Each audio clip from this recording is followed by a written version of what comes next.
What's happening, friends? Welcome to another live edition of Syracuse Sports. This is Syracuse basketball postgame presented by Krause Health, the official healthcare provider for Syracuse Athletics. My name is Brent Axe, and we are saying some words here that we just can't say when it comes to Syracuse basketball. That is that they lost to Hofstra at the JMA Wireless Dome on Saturday night by a score of 70-69, which brings out a few different truths about the state of this program in the micro and in the macro, but certainly some officiating calls that have to be discussed and the elephant in the room when it comes to Syracuse basketball. We knew it would cost them a game that it really shouldn't, and that happened tonight, and that, of course, is free throws matter. We're going to hear from our Syracuse Sports Insiders coming up, because being a Syracuse Sports Insider gives you direct text message access to me anytime. What a great stocking stuffer for the Syracuse sports fan in your life. Or treat yourself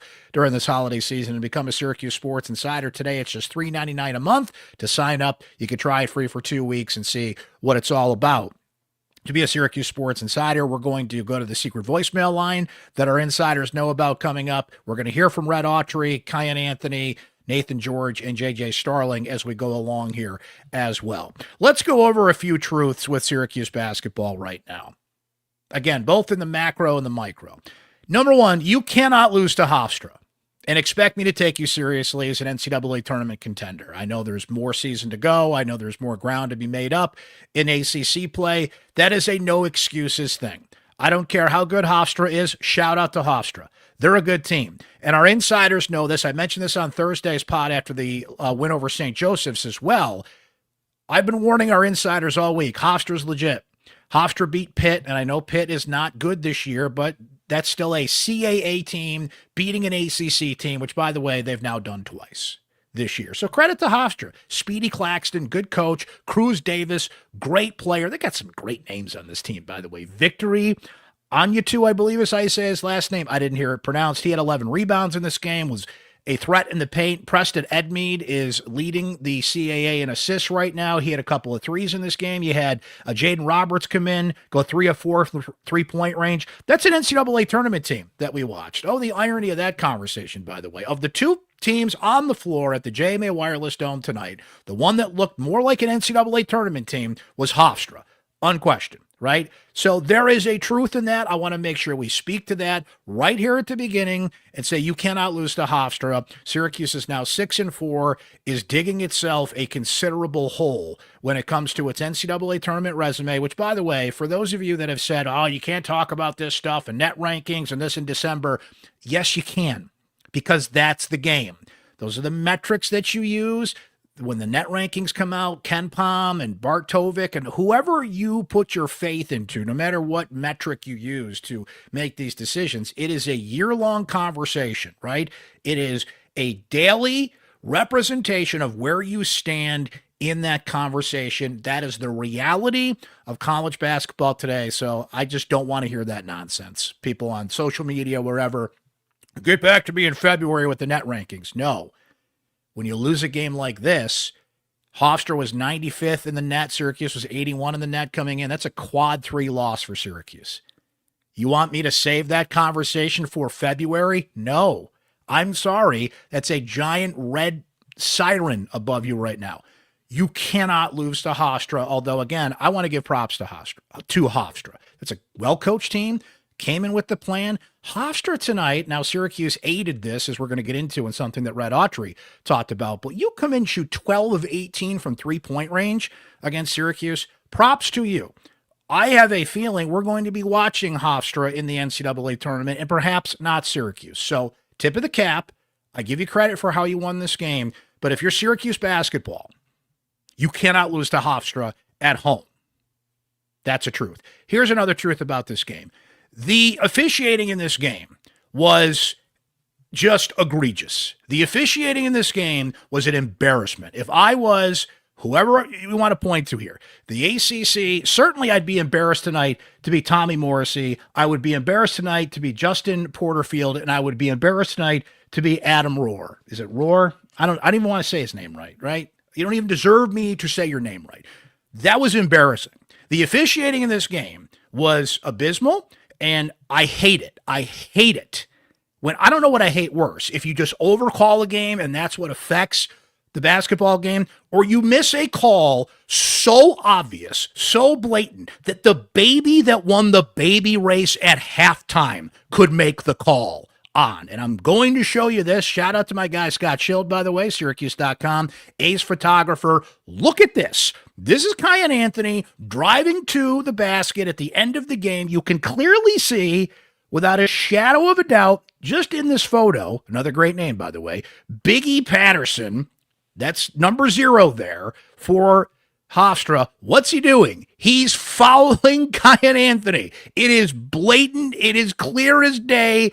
The baby who won the baby race could make that call, right? You have to blow that whistle. You have to make that call. It's too important not to, especially with some of the other ridiculous calls you had in this game. How many times that crew, that embarrassing farce of an officiating crew, had to go over the replay and let's just watch a replay, which we can't even overturn because we don't have indisputable evidence. And that, of course, was the inbounds call. J.J. Starling did not touch the basketball, but the replay didn't clearly show him. Why do we have replay? Why are we holding up the game and having this little conference over there if they can't even overturn the call? Now, that kind of washed out because then Hofstra committed 5 seconds afterwards, right? But just calls all night. I mean, Sadiq White had the technical foul. Syracuse is up. They've got some momentum at the start of the second half. You can't do that. You can't let the ref hear you say things. And I know players get excited and they say things, but you have to be smarter than that. That is a big freshman mistake. I wanted to ask Sadiq about it after the game. I did not see him in the locker room afterwards. If he was there, I did not see him. He did not talk to the media. As far as I know, somebody can correct me if I'm wrong here. If somebody did talk to Sadiq White and he commented on that, you cannot make that mistake, right? But this officiating crew was embarrassing. Both of these things can be true, folks, okay? Anybody that's going to tell me, and you're going to hear from some players that talk about this, and Adrian Autry, and anybody that wants to tell me you can't put yourself in that position where the officiating will decide this game, I am not going to argue with you because you're right. I am not going to push back on that statement because you are right. You cannot put yourself in a position where the officiating can decide a game against Hofstra. I have no problem with anybody saying that. It does not change the fact that the officials have to do their freaking job and make that call. And by the way, which is going to get to our third big truth here in a moment, but with the way that Syracuse has shot at the free throw line this year, there's no guarantee that Kiyan Anthony goes to the line and makes both of those free throws. There's no guarantee that wins Syracuse the game. I do know this, though. You've got to make that call, right? So here is, I want to play both Kiyan Anthony and J.J. Starling, wanting to give them the opportunity to kind of say their piece about what happened in those calls, and they certainly did. Let's start with Kiyan. I definitely felt like if he didn't grab my arm, I would have reversed it and finished on the other side because I stepped through and I just felt my hand being grabbed off the ball. Like, I don't lose the ball like that. I tried, I made a good move, and it was a clear foul. Like, it's not even 50-50. It was definitely a clear foul, and everybody's seen it. That's why they reacted like that. And there's nothing more I could do in that situation. Okay, so that's one clip from Kiyan Anthony. Let me play another here on what happened there at the end. I mean, you definitely play through the course of the game, but when it's a game winning or losing situation or scenario, that's on the refs. Like, people try to say, play through the foul, play through the whistle, but that last play, I feel like that's clearly on the refs. Like, if you ask 1,000 people, was that a foul? I think they will all say that's a foul. So, like I said, I don't think it's a 50-50 call in that situation. That's what he tried to tell me. That's a 50-50 call. But when you look at the replay, it's a clear foul. So, refs is not supposed to be on your side. But, when a foul's a foul, you got to call a spade a spade. So it is what it is. He's 100% right on that, and he is not making excuses here. I appreciate the honesty. Kiyan Anthony's not going to drive to the basket and just lose the ball, right? Give me a break with that. No, it drives me crazy when officials decide a game. It's one thing if they called it and it was a legit call and he goes to the free throw line, misses, whatever. I can live with that. I can live with making a call you have to make. But when you don't make the most obvious call with the ref standing right there and you've had a rough night to start with here, that is frustrating because no one wants to see a game decided that way. Here's J.J. Starling, by the way, on the out-of-bounds call and what happened there. I mean, the ball did not change trajectory. He clearly, and the replay didn't show it clearly, but he didn't touch the ball, right? And like I said, the 5-second call kind of washes it away, but here's J.J. on the call itself. Yeah, like he just threw it out of bounds. The ball didn't change its trajectory or anything like that. Like, at the end of the day, we put ourselves in that position. So that loss isn't on the refs. It's on what we came to do today, how we weren't prepared. Honesty there from J.J. Starling. He answers the question. Here's what happened on the call. That's not what cost us the game. So I appreciate a leader and a captain saying that. I disagree with JJ in that sense. Again, Syracuse has to put itself in position to win, but I appreciated the honesty on that. We're going to hear more from JJ on something else coming up here as well. Here's the two-way, and then I'll get to my third truth. What's got to happen in these situations, and then I'll get off my officiating rant here, but what's got to happen is John Wildhack has to pull Adrian Autry aside after this game and say, you go say what you want, we'll pay the fine. I asked Autry directly about the officiating twice in the postgame press conference, and he was careful. I asked him right at the end about, how do you basically coach through what were some, there's no question about it here. These were questionable calls, right?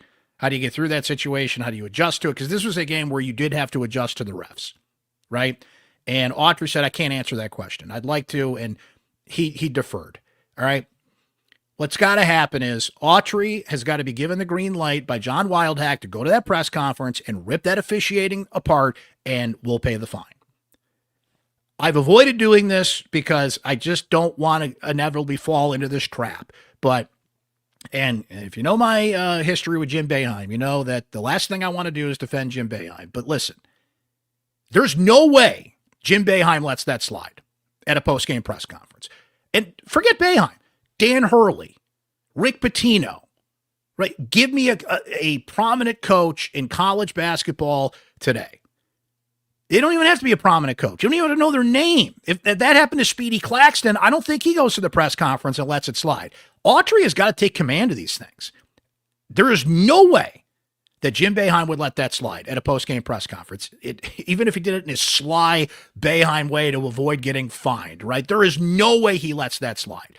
Autry has got to take command of these things. Make it clear that's not why we lost the game, and he did. Okay, he didn't offer that as an excuse, but they've got to be called out. They have got to be called out. Kiyan Anthony did it. I commend him for that. They need to be called out for doing that. Okay. This sort of relates to officiating, but this has been a truth all along. We knew this was going to happen. We were standing on the beach, and we knew this wave was going to hit this team. Free throws were going to cost them a game. And in this case, cost them a game it shouldn't. This team went 9 of 16 at the free throw line tonight. That cost them dearly. Too many points left out there in a close game with guys getting to the free throw line. Sadiq White, who, for the most part, I love the way that Sadiq played in this game. I don't love the technical foul. I love that he was more active, 12 points, 7 rebounds. With Donnie Freeman continuing to be out, Sadiq had to step up in this game, and for the most part, he did. Again, I'm not excusing the technical foul, but I think if you're giving me 12 points and 7 rebounds, I'll take that, but what I can't have from Sadiq White is 4 of 8 at the free throw line. He always misses the first and makes the second, right? This is a team that has a free throw shooting emergency, and I know it's going to be in my gravestone. Free throws matter, but I mean, we are in the bad place. If you're a fan of that show, The Good Place, we are in the bad place. This team is dead last in the country. 356th coming into tonight, shooting 56.8% from the free throw line. What do they do tonight in a close game? Again, put opponent aside, but it's almost double time worse that you did it against Hofstra. What does Syracuse do at the free throw line tonight? 56.3%. They're actually worse in this game than the percentage coming in, 56.8%. Right there with Little Rock at 356th in the country. That is embarrassing, and it is an emergency. And it is something that Red Autry has to address. And they talk all the time, well, we're working on it, and I know that William Kyle's working on it, and I know these guys practice it. You have got to change what you're doing. You have to bring in a specialist. I was reading a great story. One of my insiders sent it, and I appreciate you guys sending me this stuff when you spot it, but the New York Knicks, an NBA team, have hired a shooting specialist to work with pros. How is Syracuse above this? There are names out there you can bring in that can work with this team because the current staff, you're failing at this. You are failing at this. You are the worst team in the country at free throw shooting. Now, when Donnie Freeman comes back, which is another thing we got to talk about, but when he comes back, he is at 80%. He still, I believe, I know coming into this game, he had hit more free throws than anybody on this team and only playing 4 games. We'll see how that pans out the longer he's out. And he's an 80% free throw shooter, so if he maintains that percentage or around it, that will increase the percentage. But you cringe when this team goes to the free throw line. That is a problem. And I know all the old jokes about how that is. I don't care about what happened in the 1980s. I care about this team right now, right here. You got to fix this. It is an emergency. If you're going to win more of these 50-50 games coming up, it a number of things cost you in this game, but clearly from miles away, we could see this happening, and it bit you square in the tuchus tonight. So that is a problem. On Donnie Freeman, look, I don't want Donnie Freeman to come back if he doesn't feel comfortable. I don't want Donnie Freeman to rush it. I don't want Donnie Freeman to go out there and aggravate an injury that he has. This is not a situation like last year where it was turned into a season-ending injury. They did not handle that well last year at all. It was day-to-day. It was a whole bunch of coach speak, and all of a sudden he's out for the year. They did not handle that well. Red has been as upfront as he can be on this. He's declared it's not a season-ending injury this time. He doesn't want to put a timetable on it. To his credit, he's not putting, he'll be back in a week, and he's not there. So I think that's fair not to put a timetable on it that you don't live up to. But Donnie Freeman has to come back if he's ready to come back.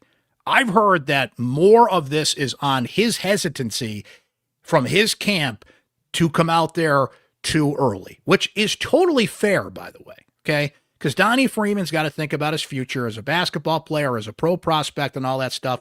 But you know what?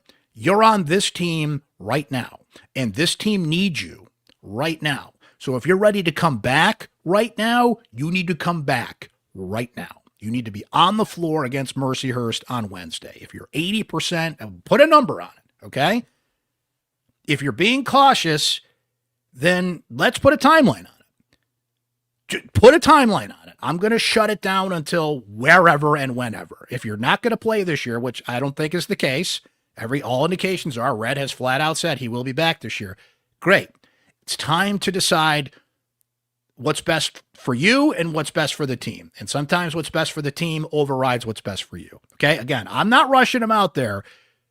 If he can't play to the level where he feels like he can play, and I mean, you can always get hurt. It can always happen. I get the hesitancy, but this team needs Donnie Freeman right now. So Donnie, if you are 80%, you need to play against Mercyhurst, and you need to play against Stonehill. And there's a 9-day gap between Stonehill and Clemson. I get that, but he's got to get back into game speed here, right? So I want to be sensitive about this, because if a doctor is telling him, like, you can't play right now, or there's X% chance you could, aggravate this injury, then don't. I'm not telling you to go, they do this in football all the time, right? Are you hurt or are you injured? If you're hurt, you can play. If you're injured, I can't put you out there, right? So Donnie's got to really tilt the peg towards what's best for the team right now, because you have done what's best for you to this point. Your team needs you. So I wanted to discuss that too. That's a lot. I had to get a lot off my chest after watching this game, but it just circles back to the fact, guys, that you can't lose to Hofstra.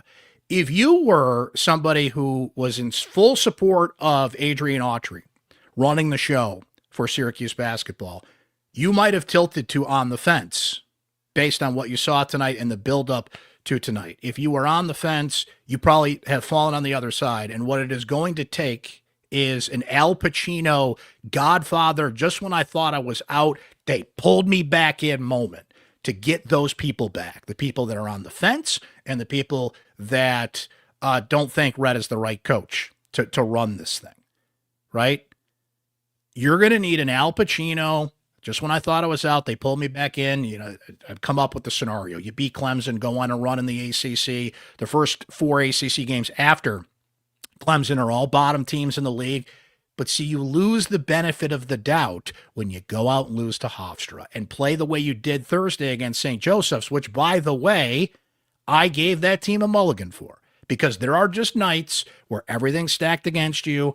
I'm willing to do that. It's a long season. But what I also said, the caveat that I put on the mulligan I gave this team for the St. Joseph's game the other night was it can't become a habit. It can't become a pattern. It's an isolated, this night, snowy night, exam week. Few guys on the team were sick, and everything that we talked about Thursday after that. Okay, right? Hey, everybody has those days, but it cannot become a pattern. Guess what? Now, this was not a situation of Syracuse didn't play hard. What Brent Axe said afterwards, and I'm going to play you the clip here, was it came down to attention to detail. He brought that up in his opener, and I said, well, what are the details here that we're failing to get across? Let's listen to Autry and a few clips from his presser. No surprises. There was nothing that we were not prepared for, except our effort, our attention to detail, and just not executing what we talked about. I'm very disappointed in that. I'm very disappointed in myself and our staff not being able to get the job done in those regards. Hofstra's a good team. Obviously, they went and beat some other teams, and at our level, they had close games in every Power 4 team that they played against this year. But for me, I'm just so. Long pause here. Just disappointed in level 5 effort and attention to detail, and being able to get that across to our guys for them to understand what was going on. That's coaching. If it's not getting across to the team, if they're not doing the details that you ask them to do, and particularly defensively and facing a zone defense as they did tonight, and there's a clip from JJ that we're going to listen to that I thought was pretty telling here. That is on you. That is on the coach, which he just said, by the way. Okay? He just said that. And not that Adrian needs my advice, but I'm going to give it to him anyway. You got to stop with this level 5 stuff, the dips, the orange standard. Nobody knows what any of this stuff is. I don't know what level 5 is. He said it 100 times. He's tried to explain the orange standard. I still don't know what it is. They have dips, and he has all these code words that just talk to us. You were actually, before you took that long pause and talked about level 5, just stop with the gimmicks. I don't know what any of that stuff is.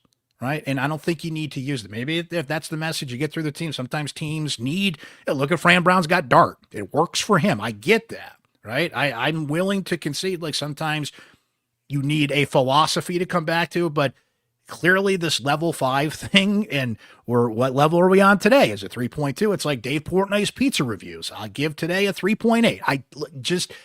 I don't know what that is. But here is Autry on the details. What were those details that were missing, I asked? Don't help out on the ball side.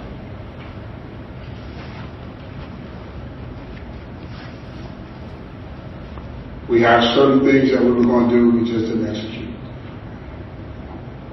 You play against the zone, you look down, get the ball inside. We didn't do that. And one more from Autry on this team, just having to get better going forward. He was asked directly, why should everybody, basically, fan base, still believe in you and in this team at the because we're a good team. We're a good team, and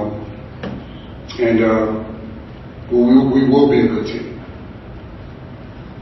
We will be a good team. We are a good team. We will be a good team, and we'll address what needs to be addressed and move forward and get better. I would love to think that we would go undefeated the rest of the season, but we all know that was not going to happen. But we will learn from this. I promise you we'll learn from this and get better. I just think people don't want to hear that anymore. I think they have a low tolerance for that. I mean, it's fair to say that we weren't going to go undefeated the rest of the season. Nobody expected that. They have shown at times they are a better team. They beat Tennessee. They almost beat Houston. They gave Kansas a bit of a run. We know why they lost that game. Iowa State, they got the doors blown off 3 games in 3 days, and Iowa State might be the best team in the country, and I'm not excusing that, but they have shown at times they are better. They have shown at times they can play better, but to be sitting here at 6-4 saying, I promise you we're a good team and we'll get better. Okay, let me see it. Because the message isn't getting across. This team still has no discernible offense that we can identify. And let me play this clip from JJ, because I think he kind of spoke to that. The first half, like, we were just playing. Like, we weren't really calling plays or anything like that. We were just going based off of what they gave. And the second half, we didn't do that, and that's exactly why we started playing timid. You know, we started worrying about setting up an offense rather than getting the ball out, just beating the zone, stuff like that. So. It's interesting because it's kind of the reverse problem that people feel this team has. First half, we weren't running an offense. We were reacting to what the defense gives you, which you have to do. You don't just go out there and run an offense and be stubborn to run an offense if what the defense is giving you. And JJ burst out of the gate tonight. He had 13 points, I think, before you could take the first sip of your cold beverage watching this game. That's great. And he needed to do that because Nathan George is just not playing well right now. Nathan George has been sick this week. I asked him afterwards if he's feeling better, and he is. Do I have the Nate George clip? Let me see if I have that clip. I don't know if I cut that or not. I don't think I have. Oh, no, I did. I do have a clip from Nathan George here, which I'll get to in a second. But to hear JJ say, first half, weren't running plays. Great. Second half, had to run plays because of how Hofstra put out his own defense and countered it, and that confused us. Well, that's not good. That's not good. If the problem is you had to run plays, first half, willy-nilly, this is coaching. And there's a comment from one of our Syracuse Sports Insiders that I think kind of hits this on the head. My guy, Antonio F., who says this. As I always observe, the score at the end of the first half represents talent versus talent. The score at the end of the second half represents coach versus coach. Nailed it. Absolutely nailed it. This is I can't speak for everybody, but I think by and large, there are serious doubts in the fan base that when push comes to shove, Autry is going to coach his way out of these situations. Free throw shooting is already an albatross around this team, and a number of factors that can allow Hofstra to come in and beat you at home, as we saw tonight. There's just no movement on offense. There's no discernible offense at times, and when they had to run an offense to counter a zone, that's called basketball. That's called strategy. And I'm not saying this about JJ. Don't take this as me criticizing JJ, but there's a little truth serum in there, right? First half, hey, we're doing great. Second half, we had to bear down. We're thinking too much. And there's something to that. There's something to in basketball. You don't want to think too much. You don't want to run plays because you have to. I get that. I get that when you're free flowing and you're good. But see, that's what happens at the beginning of the game. What happened is Speedy Claxton made adjustments. Speedy Claxton had a plan. Speedy Claxton said, okay, they're doing this, so we're going to do that. Adrian Autry's not good at that. And what JJ said there speaks to that, right? So there's a little truth serum in there. I asked Nathan George, as a point guard, the de facto now JJ's a captain and a leader. Their other leader, as we mentioned, is not playing right now, and they need him to get back the very minute he can. Okay? Your team needs you right now.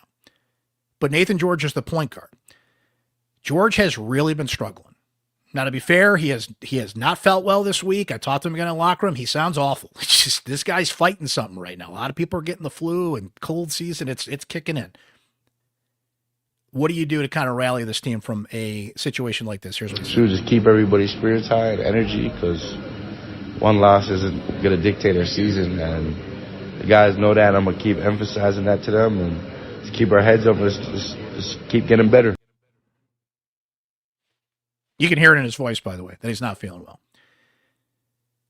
See what our Syracuse Sports Insiders had to say about this one. You guys were pretty fired up throughout the game, and being a Syracuse Sports Insider means you can text me anytime you want about Syracuse sports information, news, analysis, questions that you want us to ask players and coaches. You just want to shoot the breeze, talk SU sports. You can do that, and our Syracuse Sports Insiders get highlighted exclusively here on the podcast and our live post-game shows. So let's get to more great observations from you guys here. Scotty T says, I got to say I'm losing faith in Red. Totally outcoached in this one. Watch Hofstra play their offense. Definite sets, pace, rhythm, and passing. Now watch our offense. You set a ball screen, and that's all we got every single play. Ball never moves, and it's one-on-one basketball. Robbie T. Officiating was a factor in this game. You cannot deny that, but free throws matter too. Hofstra is a good team and deserve to win. Spencer says a loss to Hofstra is inexcusable. It's hard to just that the team gets up to big opponents, but not the lesser opponents. This is solely on coaching. Yes, it is. Yes, it is. Now, the players have to take some accountability for that. I don't have the clip here, but Kiyan Anthony was speaking to that afterwards. Like, these games, it's one thing when you're playing, he brought up the Vegas trip versus these games. That's on coaching to emphasize, hey, guess what, guys? Hofstra may not be Houston. They may not be Tennessee. They may not be Kansas. They may not be ranked, but they can come in here and beat your ass. They just beat Pittsburgh, and it was a quick turnaround. I understand that, but for whatever reason, they didn't take that seriously enough. That's on them. That is on the players. But it's also, you see some of the truth serum that's coming out here? Like, you can't just get up for the big games, especially after how you looked Thursday night, which we gave you a mulligan on. Crowd was great today. There's only about 13,000 people there, but crowd was into it. Look, we're a half hour in this postgame show. There are things Syracuse did well in this game, but I can't talk about those seriously with the way that you lost. The officiating was a factor, but it circles back to what everybody's going to say about that. Yeah, but you can't let that be a factor in this game. You're 100% right. Both things can be true, guys. Both things can be true, as we've been talking about. Chris K. Oh, wait, let me go back to Spencer. It says, no matter how bad the refs were, you should never be competitive with a team in the class of Hofstra. Remember, get back to me in February on the net rankings. No. This is why you put teams like this on the schedule. Point differential. You got to blow them out. That's a quad 3 loss for Syracuse.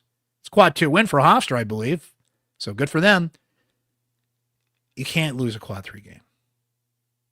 And if you want to say you can't lose, you can lose like a quad 3 game, maybe 2. But this washes out the Tennessee game, which, by the way, is not even a quad 1 win at the moment. It's going to bounce in between that line depending on how good Tennessee is the rest of the year. This washes out the Tennessee win and everything that came from them, not only metrically, but vibes-wise, right? Chris K. says, there was a time that we would have won this looking away. Now Syracuse can't look past anyone. The program needs a hard reset, or it's just going to be Wild Hack and Anthony at the Dome. Mello was fired up. He was right there when they were doing the replays, and he was a very passionate sports dad tonight, that's for sure. Frank F. says, no excuse for this loss, but the ref stole the game. The ACC crews in football and basketball have been atrocious for years now. I can't understand how this is not being addressed. One thing that the ACC did in football this year, you guys have seen it watching the games, is they go to that command center and we hear the conversation, right? We hear what they're saying in the command center and what they're telling the officials on the field, and kudos to them for doing that. And the ACC was some of the most egregious officiating that I've seen, and I know I cover the ACC and watch more ACC football than I do the SEC and things of that nature, but at least we're hearing the conversation. We need to do this for basketball. We need this transparency for basketball.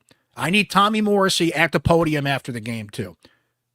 How do you miss that call, right? If the players and coaches are going to be put, in the hot seat, if you will, so do these officials. And I want to see a reaction from the ACC. And I'm going to go back to something I said a moment ago. Autry, you got to go in that room and you got to call them out. Who cares about I can't talk about it. Yes, you can. Yes, you can. Eat the fine, right? Someone will pay the fine for you. There's somebody fired up enough out there. Go to your guy, Vinny Lobdell, sitting there. Go to Carmelo sitting there. Hey, I'm going to go rip the refs. You got $100K you can loan me so I can go rip these guys? Whatever I don't even know what the fine would be, right? You got to do those things. Frankie S. says, this is a brutal loss. Absolutely brutal loss. There's so much to unpack that I don't know where to start. Yes, the officiating was atrocious, but we've said that free throws would cost this team games, and there's one. The offense was too stagnant during that stretch when Hofstra took over the game, 19-4 run. in that case. I'm losing all faith.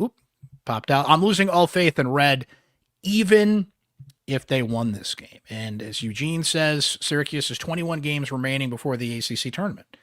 They must go 16-5 in those games to be in the NCAA tournament conversation. With this coaching staff, that seems highly unlikely. Sean B. has had enough. He says, fire Autry. It was a close game despite his coaching. It was a loss because of it. This team is a joke.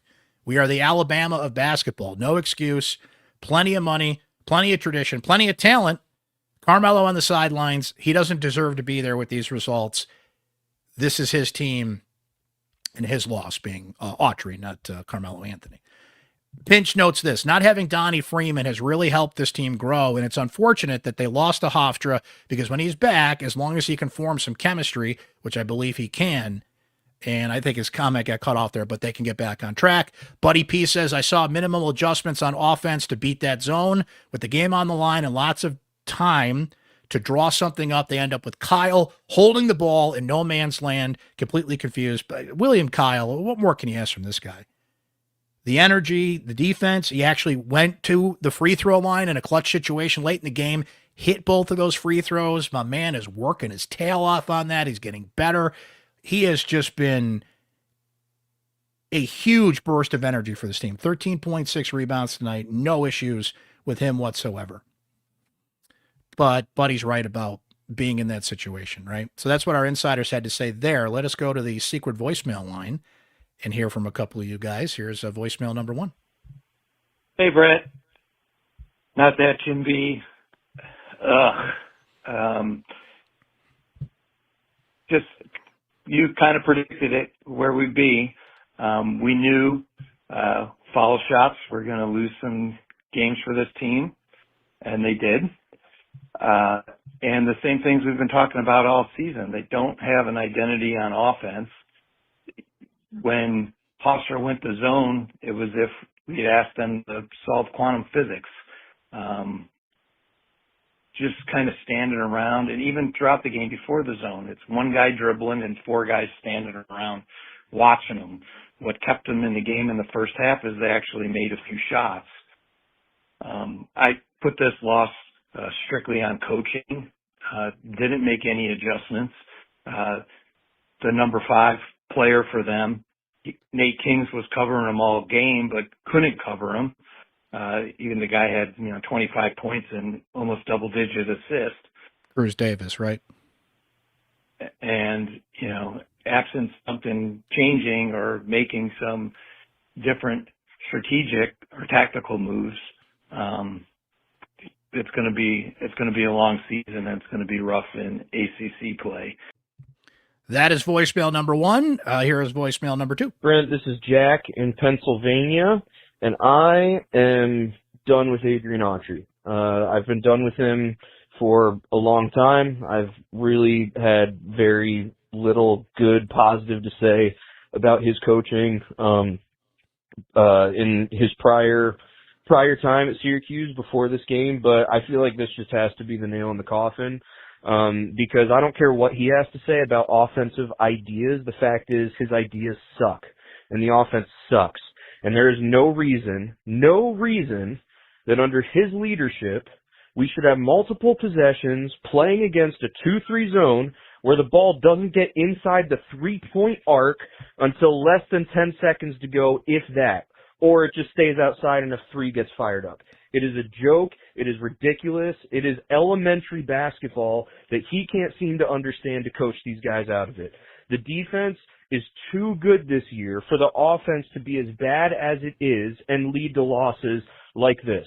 A quad 3 loss that will be a stain on the resume for the rest of the season. A loss that leads me to believe that we can maybe win 6 ACC games at best, looking at who we have on the docket in the ACC gauntlet.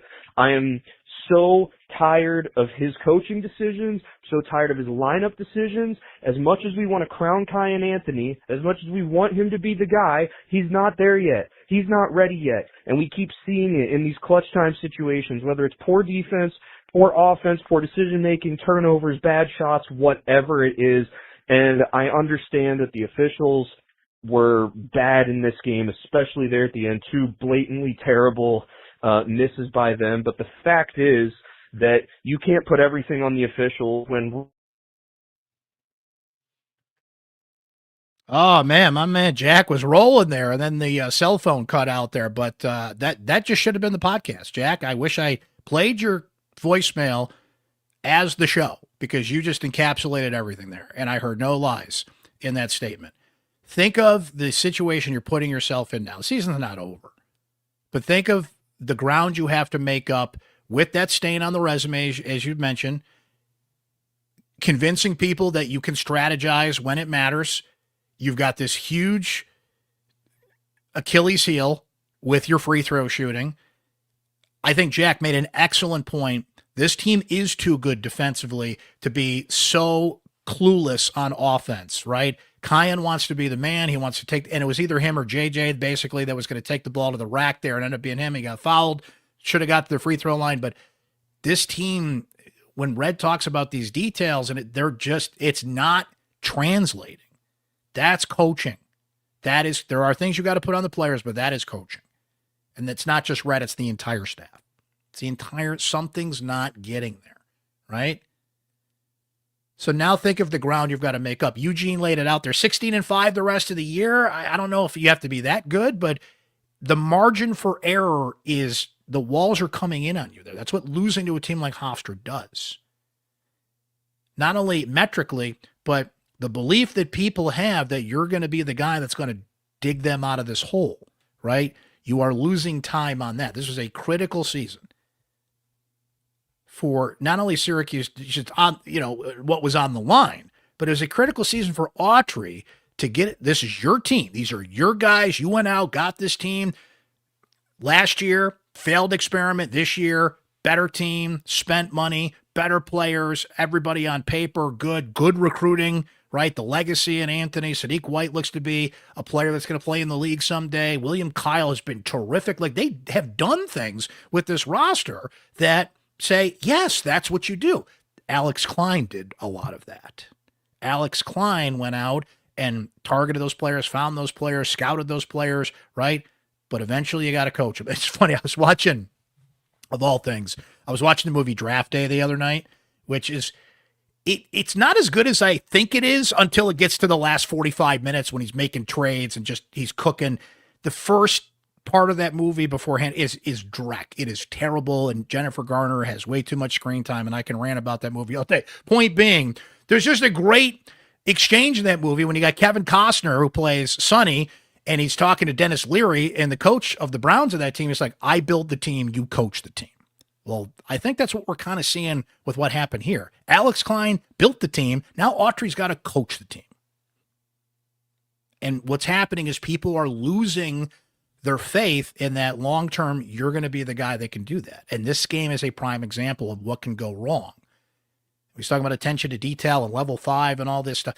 And he said this, okay, let's be fair. I'm not telling tales out of school. He said this. He's disappointed in himself, in his staff, but between that message not getting across, between not attacking the refs the way he needed to, and he's just, and I'm not telling somebody to be something they're not, but I don't know, man. There's ways you can win that press conference and motivate a team in a press conference and use that to your advantage, and I just don't think he does. A lot of basketball to be played, but the margin for error is getting a lot slimmer. And that's what happens when you lose to Hofstra. You got Mercyhurst on Wednesday. You got Stonehill after that on December 22nd before you start ACC play. We're here. Like, we're knocking on the door. And if you lose to either one of those two teams, don't even bother to show up in 2026. Just shut it down, right? So what can this team do to reverse course, build momentum, and that first ACC game against Clemson, we may know the fate of this team in 2026 before the calendar officially turns to 2026 when they play Clemson on New Year's Eve. And that's a few games from now after their holiday break, but you got to take care of business in these games. Almost lost to St. Joe's on Thursday. You did lose to Hofstra. These are not good things to send a message to the fan base of what you said tonight, that we are a good team and we're going to show it. Well, we're waiting. That's kind of where we're at. Who knew that a Hofstra game would create so much conversation? But that's sports for you. Sports! And that's why we love it. Thanks for all your great participation in the show tonight. Thanks to our Syracuse Sports Insiders and our voicemails. And for those of you watching and listening, please subscribe and follow wherever you prefer to get your podcasts on YouTube, Spotify, and Apple. Make sure you're all followed and subscribed up to Syracuse Sports so you can watch the show live when it comes on live, but certainly watch on demand and listen on demand when you want. Our next post-game show will be Wednesday night after Syracuse takes on Mercyhurst at the JMA Wireless Dome, and more episodes of Syracuse Sports to come. We're kind of coming down the home stretch here of 2025. I've got a little time off coming at the end of the year, but certainly we'll be cranking out the post-game shows, and the Syracuse football team will be well into portal season coming up. There are players declaring for the portal now. Jakari Williams put his name in the portal today, as a matter of fact. So we're tracking all that. Plenty of football to ramp up and discuss as well as they turn the page into an offseason to repair a 3-9 team. I lost the text. Somebody texted me, I think it was my guy Gene, and he was like, I just can't take all this. Can we please get some good news? Right? The lacrosse team's going to be pretty good. The lacrosse schedule comes out next week. Does that count as good news? Right? Yeah, I'm trying here. I'm trying, guys. But thanks for listening and watching tonight. I know, I hope you know how much I appreciate that, guys. And one last thing before we go. Go Bills. Big one. Big, huge, big against New England. We got this, Bills fans. Can't wait to talk to Bills Mafia on Sunday. But thanks to all your great feedback here tonight as Syracuse, it's coming out of my mouth again, lost to Hofstra. Lost to Hofstra. Not good. 70-69, your final at the Dome. Thanks to Crouse Health, the official healthcare provider for Syracuse Athletics. We will be back Wednesday night if the Orange take on Mercyhurst. You guys enjoy the rest of your weekend. In the meantime, and thanks for hanging out with us here on this live edition of Syracuse Sports.